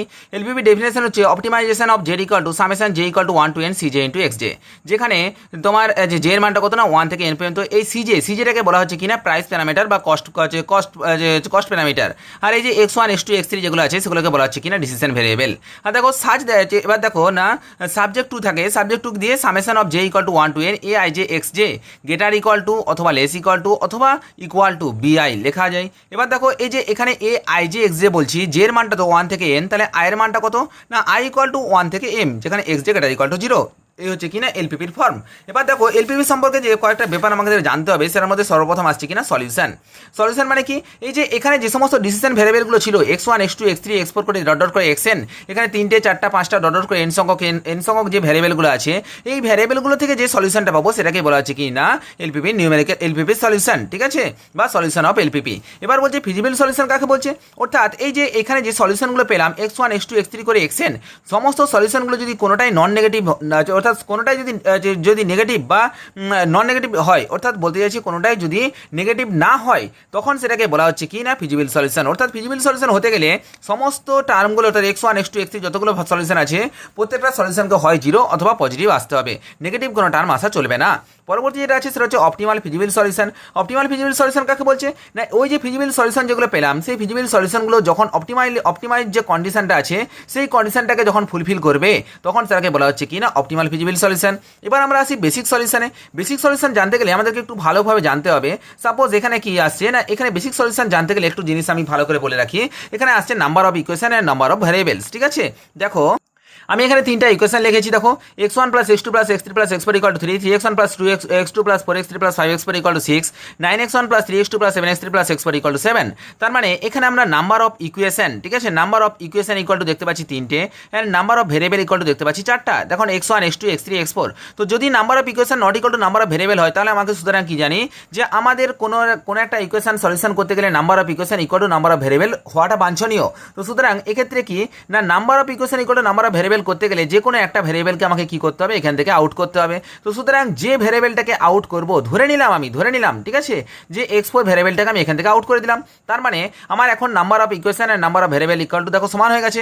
দেখো 3টা ইকুয়েশন এবং 3টা ভেরিয়েবল, অর্থাৎ এই যে যদি আমার 3টে ইকুয়েশন 4টা ভেরিয়েবল থাকে, তাহলে আমাকে একটা ভেরিয়েবলকে আমাকে কি করতে হবে, ওখান থেকে আউট করতে হবে।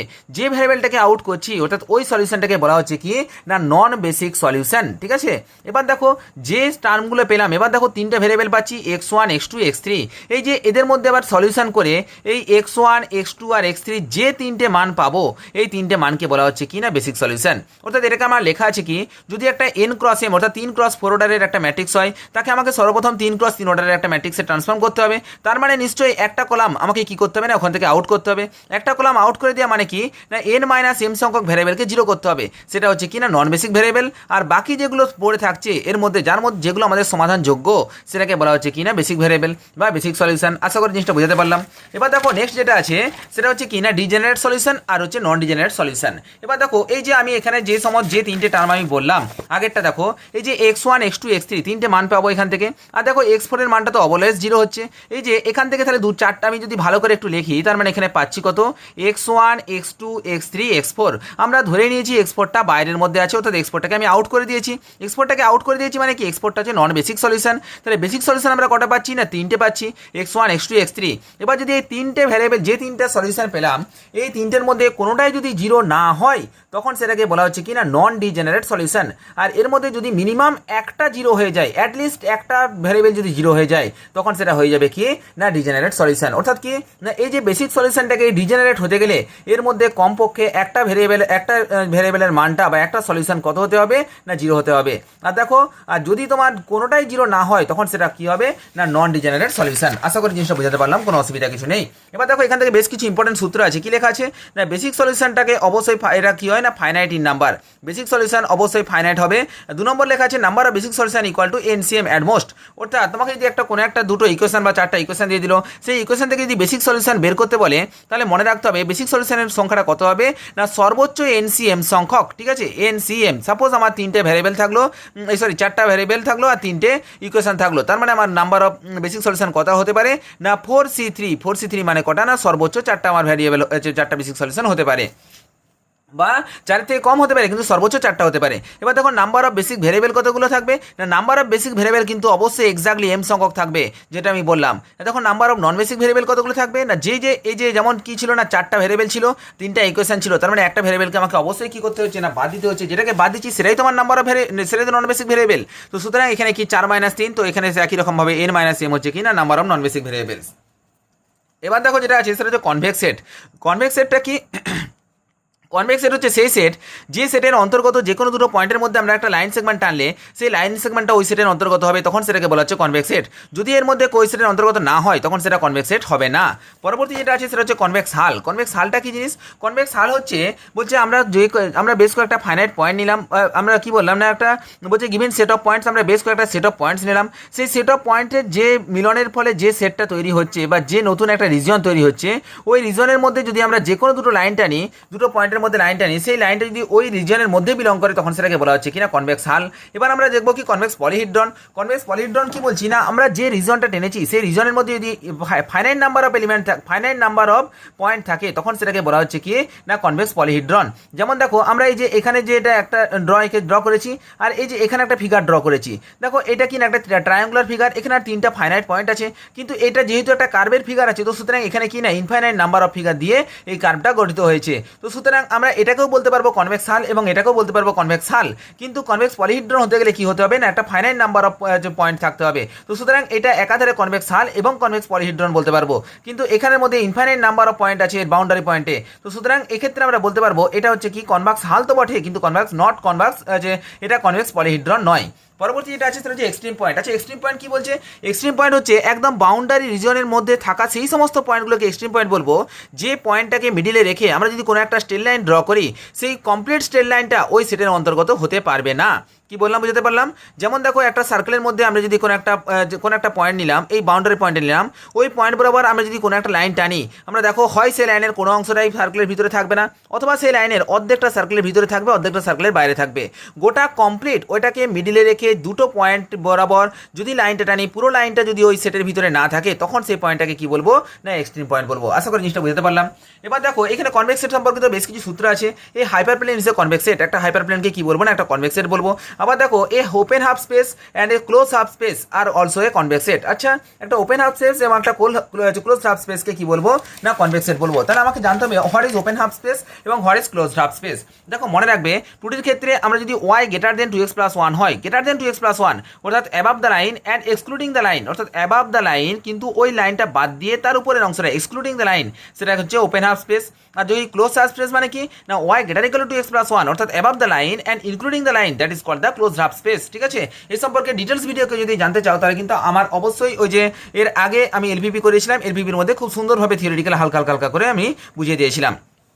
এখানে যেটা লেখা আছে কি না intersection of A finite number of convex set is a convex set, অর্থাৎ একটা ফাইনাইট নাম্বার অফ কনভেক্স সেটের যদি আমরা ইন্টারসেকশন নিয়ে নিই তখন সেটা কি হবে না একটা কনভেক্স সেট হবে, কিন্তু আমরা যদি তার ইউনিয়ন নিয়ে নিই সেটা কিন্তু কনভেক্স সেট হতেও পারে বা নাও হতে পারে। আর একটা জিনিস এখানে খুব গুরুত্বপূর্ণ, the set of all convex combination of finite number of points is a convex set. ঠিক আছে, আর পরবর্তী যেটা আছে কনভেক্স পলিহিড্রন ইজ এ কনভেক্স হাল but Converse is not true, অর্থাৎ কনভেক্স পলিহিড্রনকে আমরা কনভেক্স হাল বলতে পারবো, কিন্তু কনভেক্স হালকে আমরা কনভেক্স পলিহিড্রন বলতে পারবো না। কেন বলতে পারবো না আমি কিছুক্ষণ আগে বললাম। পরবর্তী যেটা আছে সেটা ডুয়ালিটি প্রবলেমের ক্ষেত্রে একটা খুব গুরুত্বপূর্ণ জিনিস, এটা আমাকে থিওরেমটা সহ মনে রাখতে হবে। Max z equal to cx আমরা জানি such that x less equal to b. যখন আমরা এই ডুয়ালিটিটা করবো তখন সেটা কি হবে না ডুয়ালিটি করতে গেলে ম্যাক্সটা আমার চেঞ্জ হয়ে যাবে, মিন হয়ে যাবে, জেডটা চেঞ্জ হয়ে গেল কত না জেড ভি হয়ে যাবে। এবার দেখো এই যে সি এক্স আর x less equal to v, সিটা চেঞ্জ হবে বিতে আর বিটা চেঞ্জ হবে সিতে, শুধু চেঞ্জ হবে না চেঞ্জ হওয়ার সাথে সাথে মাথায় ট্রান্সপোজ হয়ে যাবে। তার মানে এটা কি হলো সিটা যখন বিতে চেঞ্জ হয়ে যাবে তার মানে এটা বি ট্রান্সপোজ হয়ে গেল।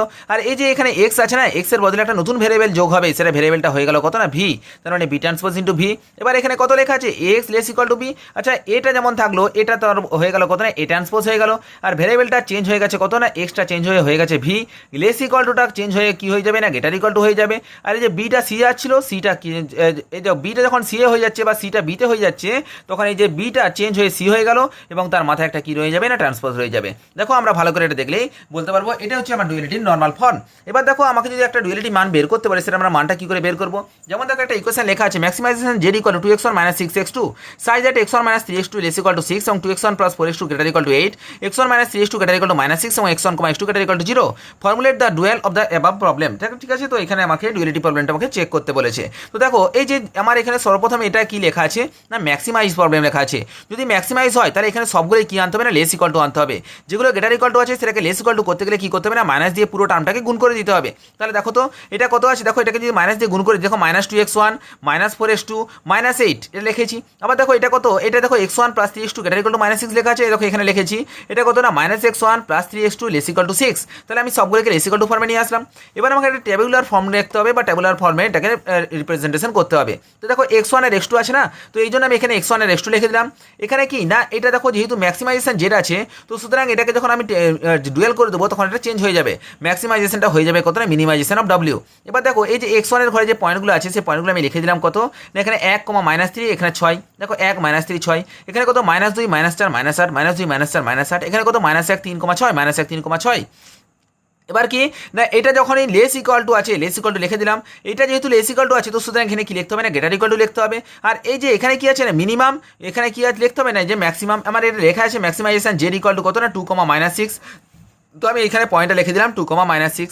এবার আমি যখন এই ডুয়েল প্রবলেম লিখবো বা তৈরি করবো তখন সেটা কি আসছে না দেখো 6v1 minimum of W equal to 6v1 + 8v2 + 6v3। ব্যাস সুন্দর হয়ে গেল। আমরা জানি কি না এখানে একটা নতুন ভ্যারিয়েবল নিয়ে আসতে হবে v1 v2 v3। এবার দেখো সাচ দ্যাট বা সাবজেক্ট টু এখানে কি পাচ্ছি না v1 - 2v2 - v3, এই যে গ্রেটার ইকুয়াল টু আছে গ্রেটার ইকুয়াল টু 2। আবার দেখো এখানে কত -3v1 -4v2 + 3v3 greater equal two -6। ঠিক আছে, আশা করি জিনিসটা বুঝাতে পারলাম। এই হচ্ছে আমার কি না ডুয়ালিটি প্রবলেম। এবার দেখো কয়েকটা জিনিস ডুয়েলিটির একটা গুরুত্বপূর্ণ থিওরেম আছে কি না dual of dual is primal. ঠিক আছে, যখন একটা ডুয়েলকে আবার একটি ডুয়েলিটি করে দেবো তখন সেটা কি না আগের টার্মটা এবার ফিরে চলে আসবে, dual of dual is primal. এবার দেখো ট্রান্সপোর্টেশন প্রবলেমের ক্ষেত্রে একটা গুরুত্বপূর্ণ সূত্র আছে কি না the number of basic variable in transportation problem is at most m + n - 1, অর্থাৎ number of basic variable in a transportation প্রবলেমের মধ্যে নাম্বার অফ বেসিক ভ্যারিয়েবল কতগুলো থাকবে না অ্যাট মোস্ট m + n - 1। আর দেখো আরেকটা খুব গুরুত্বপূর্ণ সূত্র আছে ইন অ্যাসাইনমেন্ট প্রবলেমের ক্ষেত্রে the number of basic feasible solution will be at 2m - 1। এই দুটো জিনিস আমরা খুব ভালো করে মুখস্থ রেখে দেবো। এবার আমি কয়েকটা ম্যাথমেটিক্যাল প্রবলেম নিয়ে চলে আসছি। দেখো প্রথম ম্যাথমেটিক্যাল প্রবলেমটা কি আছে consider set of m linear simultaneous equation with n unknowns x equal to b, then the minimum number of zeros in a basic feasible solution. আচ্ছা আমরা দেখতে পাচ্ছি কি না m লিনিয়ার ইকুয়েশন মানে number of equation equal to m আর number of variable equal to n। তাহলে আমাকে কি বের করতে বলেছে বলছে then the minimum number of zeros in a basic feasible solution. ঠিক আছে, অর্থাৎ বেসিক সলিউশনে মিনিমাম নাম্বার অফ জিরো কতগুলো আসবে আমরা দেখতে পাচ্ছি কি আমরা জানি কি না n সংখ্যক ভ্যারিয়েবল এবং m সংখ্যক ইকুয়েশন যদি থাকে n - m সংখ্যক কি থাকবে নন বেসিক ভেরিয়েবল। তার মানে এই নন বেসিক ভেরিয়েবলগুলো অবশ্যই কি হবে না জিরো হবে। তার মানে কি আমরা যা বলতে পারবো n - m হচ্ছে আমার অ্যান্সার। পরবর্তী যেটা লেখা আছে consider set of m linear simultaneous equation with n unknowns, একই রকম লেখা আছে number of variable equal to m লেখা আছে n লেখা আছে এবং number of equation equal to m লেখা আছে। তোমাকে কি চেয়েছে the number of non zero variable in a non degenerate basic solution. আচ্ছা নন ডিজেনারেট বেসিক সলিউশন মানে কি না আমরা জানি বেসিক সলিউশনে কতগুলো টার্ম থাকবে না m সংখ্যক টার্ম থাকবে। আর যদি আমার এখানে নন ডিজেনারেট বলে নন ডিজেনারেট মানে কি এই যে m সংখ্যক টার্মের একটাও জিরো হওয়া চলবে না।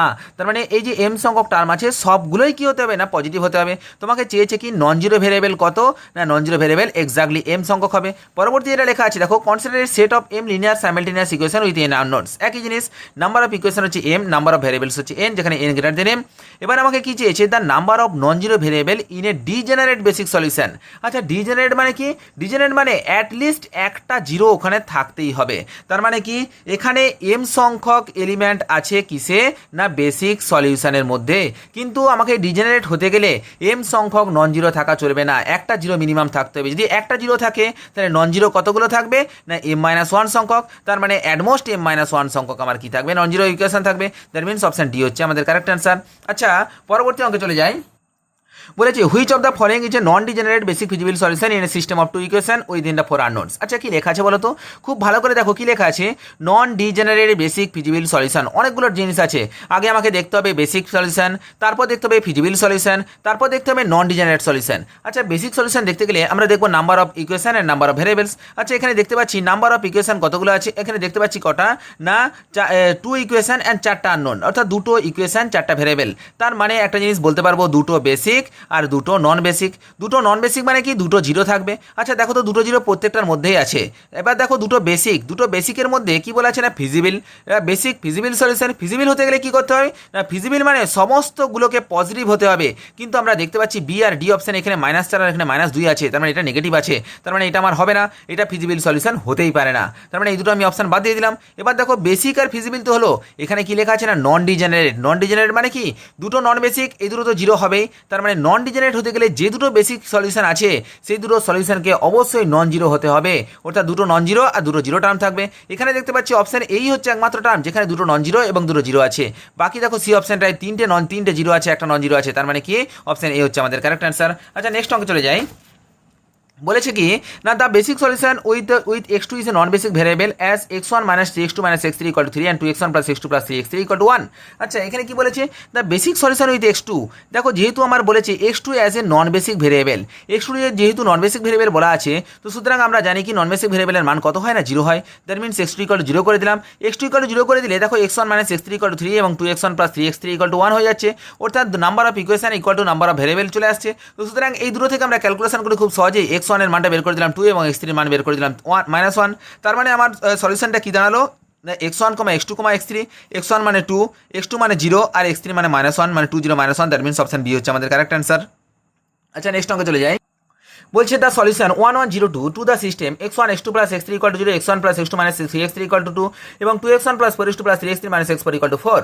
ঠিক আছে, এটা এ বেসিক ফিজিবল সলিউশন না a basic but not feasible solution না a non degenerate basic solution না a not a basic solution. আচ্ছা এখানে আমার লেখাই আছে দেখো 1102, এখানে তিনটা ইকুয়েশন আছে, চারটা ভেরিয়েবল আছে। এখানে যেহেতু এটা 0 আছে, 0 মানে কোনটা x1 x2 x3 এর মানটা 0 আছে, তার মানে কি x3 টা হচ্ছে আমার অবশ্যই নন বেসিক ভেরিয়েবল হবে। দেখো x3 টা যদি নন বেসিক ভেরিয়েবল হয়ে যায় তো x3 এর মানটা যদি 0 হয়ে যায় তাহলে আমরা সব ক্ষেত্রেই x3 = কত করে দিলাম না 0 করে দিলাম। তাহলে এখানে পাচ্ছি কত x1 + x2 = 2, এখানে পাচ্ছি x1 + x2 = 2, এখানে দেখো 2x1 + 4x2 + -x4 = 4। আচ্ছা দেখো তো এই যে এই দুটো ইকুয়েশন একদম আইডেন্টিক্যাল হয়ে গেছে না, x1 + x2 = 2, x1 + x2 = 2। তাহলে যেহেতু এই দুটো আইডেন্টিক্যাল ইকুয়েশন হয়ে যাচ্ছে, তো সুতরাং এই দুটোর ক্ষেত্রে দুটো ইকুয়েশন মানে কি দুটো ইকুয়েশন মানে দুটো একটা ইকুয়েশনকে রিপ্রেজেন্ট করছে আর এটা একটা ইকুয়েশন, তাহলে সুতরাং এর মধ্যে থেকে আমি কোনো রকম কোনো সলিউশন পাবো না। যদি সলিউশন না পাই তখন সেক্ষেত্রে হচ্ছে নন বেসিক সলিউশন। এবার দেখো এটাকে আরেক রকম ভাবে করা যায়, সেটা কিরকম করে দিলাম না আমি এর কোএফিসিয়েন্ট ডিটারমিনেন্টটা নিয়ে নেব। x3 টা বাদ দিয়ে দিলাম, x3 বাদ দিলে আমার টার্ম কত থাকছে x1 x2 আর x4। তাহলে তার কোএফিসিয়েন্ট ডিটারমিনেন্টটা যদি নিয়ে নিই, এখানে x1 x2 কোএফিসিয়েন্ট 1 1 আর x4 নেই মানে এর কোএফিসিয়েন্ট হচ্ছে 0। এখানে x1 আর x2 কোএফিসিয়েন্ট 1 1 এর x4 নেই মানে এর কোএফিসিয়েন্ট 0। আর দেখো এখানে x1 আর x2 কোএফিসিয়েন্ট 2 4 এবং x4 এর কোএফিসিয়েন্ট কত -1। এর ডেট ভ্যালুটা নিয়ে নিলাম, যেহেতু ডেট ভ্যালুটা ইকুয়াল টু 0 হয়ে যাচ্ছে, তো সুতরাং এটা কি না নট এ বেসিক সলিউশন। যদি ডেট ভ্যালুটা নট ইকুয়াল টু 0 হতো তখন এর বেসিক সলিউশন থাকতো। দেখো এখানে একটা অঙ্ক বলেছে if x1 and x2 be two convex set then x1 union x2 is a convex set, x1 intersection x2 is a convex set। আমরা জানি দুটো কনভেক্স সেট যদি হয় তাহলে তাদের ইন্টারসেকশন ভ্যালুটা কনভেক্স সেট হবে, কিন্তু তার ইউনিয়ন ভ্যালুটা কনভেক্স সেট হতেও পারে বা নাও পারে। দ্যাট মিন্স অপশন বি হচ্ছে আমাদের কারেক্ট অ্যান্সার। এবার দেখো কনভেক্সের রিলেটেড বেশ কয়েকটা অঙ্ক আছে, সে কয়েকটা অঙ্ক আমাদের করে রাখতে হবে। প্রথমে বলেছে দা set x1, x2 belongs to R square such that x1 square plus x2 square less equal to 1 is a convex set। আচ্ছা দেখো এটা কি কনভেক্স সেট হবে? দেখো x1 square plus x2 square equal to 1 আমি করে নিলাম। এটা কাকে রিপ্রেজেন্ট করছে না, এটা একটা সার্কেলের ইকুয়েশনকে রিপ্রেজেন্ট করছে। এবার যেহেতু লেস ইকুয়াল টু 1 আছে তার মানে কি সার্কেলের গোটা ভিতরের রিজনটাকে রিপ্রেজেন্ট করছে। আর আমরা জানি কনভেক্স সেট হতে গেলে কি করতে হয় না, ওই রিজনের মধ্যে যে কোনো দুটো পয়েন্ট নেবো, সেই দুটো পয়েন্টের মধ্যে একটা লাইন টানবো, যদি সেই লাইনটা এই সেটের মধ্যে থাকে তখন সেটা কি হবে না কনভেক্স সেট হবে। দ্যাট মিন্স আমরা দেখতে পাচ্ছি এর মধ্যে যে কোনো লাইন টানি না কেন সেটা অবশ্যই এই সেটের অন্তর্গত হবে, তার মানে এটা অবশ্যই কি হবে না একটা কনভেক্স সেট হবে। পরবর্তী যেটা লেখা আছে দা set x, y belongs to R square such that 2x plus 3y less equal to 6 less than 6। আচ্ছা 2x plus 3y less than 6 এটা একটা স্ট্রেট লাইনকে রিপ্রেজেন্ট করছে। এর লেস দেন 6 মানে কি ভিতরের দিকে রিজনটা, এর ভিতরে আমি যতই লাইন টানি না কেন সেই লাইনটা কি হবে না অবশ্যই সবগুলোই কার মধ্যে থাকবে না এই সেটের মধ্যেই থাকবে। তো সুতরাং এটাও হচ্ছে একটা কনভেক্স সেট। আচ্ছা পরবর্তী দেখো লেখা আছে xy less equal to 1। আচ্ছা xy less equal to 1 মানে কি এটা একটা রেক্টাঙ্গুলার হাইপারবোলাকে রিপ্রেজেন্ট করছে। এর কার্ভটা কিরকম হয়, ঠিক এরকম কার্ভ হয়। আচ্ছা এর মধ্যে কি বলা আছে না লেস ইকুয়াল টু 1 মানে কি এর থেকে এই যে নিচের দিকে যে টার্মগুলো আছে এই রিজনটাকে রিপ্রেজেন্ট করছে। আচ্ছা এর মধ্যে আমি যে কোনো দুটো পয়েন্ট নিই, এখানে একটা পয়েন্ট আর এখানে একটা পয়েন্ট, এই দুটোর মধ্যে একটা যে স্ট্রেট লাইনটা নিই সেই স্ট্রেট লাইনটা কিন্তু এই রিজনের মধ্যে থাকছে না, তার মানে কি না এটা এই রিজনটা ক্রস করে বেরিয়ে যাচ্ছে, তো সুতরাং এটা একটা কনভেক্স সেট হবে না। আচ্ছা 30 এর অঙ্কটা কি লেখা আছে দেখো y equal to mx plus c। আচ্ছা y equal to mx plus c এটা কাকে রিপ্রেজেন্ট করছে, একটা স্ট্রেট লাইনকে রিপ্রেজেন্ট করছে। আচ্ছা একটা স্ট্রেট লাইনকে রিপ্রেজেন্ট করছে, এর কিন্তু কোনো লেস দেন বা গ্রেটার দেন লেখা নেই, তার মানে কি অনলি একটা স্ট্রেট লাইন। এই স্ট্রেট লাইনের মধ্যে যে কোনো দুটো পয়েন্ট নাও সেই দুটো পয়েন্টের পয়েন্টের মধ্যে একটা লাইন নাও, লাইনটা নাও, সেই লাইনটা অবশ্যই কি থাকবে না, ওই স্ট্রেট লাইনের মধ্যেই থাকবে। দ্যাট মিনস একটা স্ট্রেট লাইন অলওয়েজ একটা কি হবে না, একটা কনভেক্স সেট হবে। এবার দেখো পরবর্তী এটা লেখা আছে x1 square plus x2 square less equal to 1, ঠিক আছে। এখানে কি লেখা আছে না, একটা convex set with extreme point, convex set with infinite number of extreme point. দেখো এখানে কি লেখা আছে না, এক্সট্রিম পয়েন্টের একটা ব্যাপার লেখা আছে।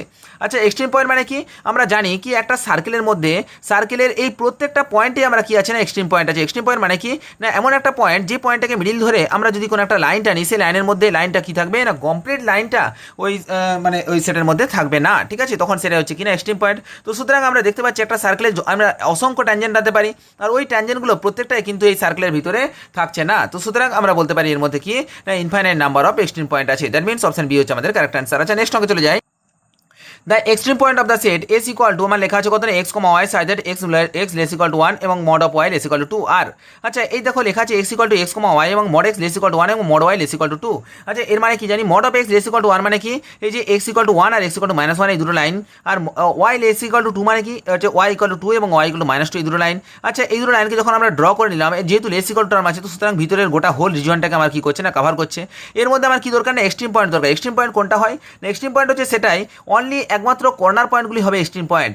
কেন হবে, তার কারণ হচ্ছে এই কর্নার পয়েন্টগুলো বাদ দিয়ে যদি এখানে কোনো একটা পয়েন্টকে আমরা এক্সট্রিম পয়েন্ট ধরে নিই, বাউন্ডারি পয়েন্টগুলো, তাহলে আমরা দেখতে পাচ্ছি এই বরাবর একটা যদি লাইন টানি, সেই লাইনটা কি আছে না, পুরোপুরি এই লাইনের উপরে ডিপেন্ড করছে বা এই লাইনের উপরেই অবস্থান করছে। তো সুতরাং এটাকে আমরা এক্সট্রিম পয়েন্ট বলতে পারবো না। তো একমাত্র কর্নার পয়েন্টগুলি কি হবে না, এক্সট্রিম পয়েন্ট হবে। তার মানে কি এখানে কর্নার পয়েন্ট কি কি আছে না, 1,2, 1,-2, -1,-2 আর -1,2, এই চারটাই হচ্ছে আমার কিনা এক্সট্রিম পয়েন্ট। দ্যাট মিনস 45 এই হচ্ছে আমাদের কারেক্ট অ্যান্সার। এবার দেখো কি বলা আছে, the convex set is equal to x comma y such that x square plus y square less than 4। আচ্ছা x square plus y square less than 4 মানে কি, এই যে এই সার্কেলটা, এই সার্কেলের বাউন্ডারি পয়েন্টটাকে কিন্তু এটা কন্টেন্ট করছে না। যদি লেস ইকুয়াল টু থাকতো তাহলে বাউন্ডারি লাইনটাকে কন্টেন্ট করতো, কিন্তু এটা বাউন্ডারি লাইনটাকে কন্টেন্ট না করার জন্য এর মধ্যে কিন্তু কোনো রকম কোনো এক্সট্রিম পয়েন্ট আমি খুঁজে পাবো না। That means no extreme point হচ্ছে আমাদের কারেক্ট অ্যান্সার। এবার বলছি a plane is a convex set with no extreme point. আচ্ছা একটা প্লেন হোক বা একটা স্ট্রেট লাইন হোক, যার কিন্তু কোনো সীমা পরিসীমা নেই। আচ্ছা একটা সীমা পরিসীমাহীন কোনো একটা জায়গার কোনো একটা শেষ পয়েন্টকে আমি পাবো, কোনো দিন পাবো না। অর্থাৎ যদি কোনো একটা স্ট্রেট লাইন হয় বা কোনো একটা প্লেন হোক না কেন, সেই প্লেনটার মধ্যে অবশ্যই কোনো এক্সট্রিম পয়েন্ট আমি খুঁজে পাবো না, ঠিক আছে। পরবর্তী এটা আছে, which one of the following is correct, an extreme point is a boundary point. এই boundary point is an extreme point. আচ্ছা দেখো তো একটা এক্সট্রিম পয়েন্ট কি বাউন্ডারি পয়েন্ট হবে, অবশ্যই। যেমন দেখো এই যে একটা এক্সট্রিম পয়েন্ট, আমি যে সার্কেলের কথা বলি, সার্কেলের যতগুলো এক্সট্রিম পয়েন্ট আছে সেই সমস্ত এক্সট্রিম পয়েন্টগুলো কোথায় অবস্থান করছে না, বাউন্ডারিতেই অবস্থান করছে। তার মানে অবশ্যই একটা এক্সট্রিম পয়েন্ট অবশ্যই কোথায় বিলং করবে না, বাউন্ডারি লাইনে বিলং করবে। কিন্তু এর দ্বারা কি আমরা বলতে পারবো সমস্ত বাউন্ডারি পয়েন্ট এক্সট্রিম পয়েন্ট হবে, এটা কখনোই বলতে পারবো না। তার কারণটা কি না, আমরা দেখতে পাচ্ছি এই যে এখানে যদি আমরা একটা রেক্ট্যাঙ্গেল ড্র করি, এই রেক্ট্যাঙ্গেলের মধ্যে আমরা যদি বাউন্ডারি লাইনে একটা আমি যদি বাউন্ডারি লাইনের মধ্যে একটা পয়েন্ট আমি চয়েস করে নিলাম, সেই পয়েন্টটা কিন্তু কি থাকছে না, এই যে এই লাইনের মধ্যেই থাকছে। অর্থাৎ সুতরাং আমরা কিন্তু এই লাইনটাকে এক্সট্রিম পয়েন্ট বলতে পারবো না। শুধুমাত্র এর যে চারটা কর্নার পয়েন্ট আছে, এই চারটা কর্নার পয়েন্টে আমরা কি বলতে পারবো, চারটা এক্সট্রিম পয়েন্ট আছে, আদারওয়াইজ অন্য কোনো জায়গায় এক্সট্রিম পয়েন্ট নেই। আশা করি জিনিসটা বুঝতে পারলাম। দেখো এই যে এলপিপির আমি বেশ কয়েকটা অঙ্ক করে দিলাম, আরও অনেক অঙ্ক আছে। তো দেখো আমি প্রত্যেককে সাজেশন দেবো যে বিশেষ করে এই এলপিপি সেকশনটা আমার এর আগে যে কয়েকটা ভিডিও আছে, সেই কয়েকটা ভিডিও তোমরা অবশ্যই খুব ভালোভাবে দেখে নেবে, কারণ ওই কয়েকটা ভিডিওর মধ্যে আরও অনেক অঙ্ক আছে এবং আরও অনেক ইম্পর্টেন্ট অঙ্ক আছে। করাতে গেলে আমার কয়েক ঘন্টা লেগে যাবে আরও, ঠিক আছে। তো সুতরাং আমি আরও বেশ কয়েকটা অঙ্ক এখানে করলাম, আরও বেশ কয়েকটা ইম্পর্টেন্ট অঙ্ক আছে রিয়েলিটি সম্পর্কিত। ওই অঙ্কগুলো অবশ্যই আমার এই ভিডিওটা থেকে দেখে নিয়ে তোমরা করে নেওয়ার চেষ্টা করবে। নমস্কার, জয় হিন্দ, দেখা হচ্ছে পরের ভিডিওতে।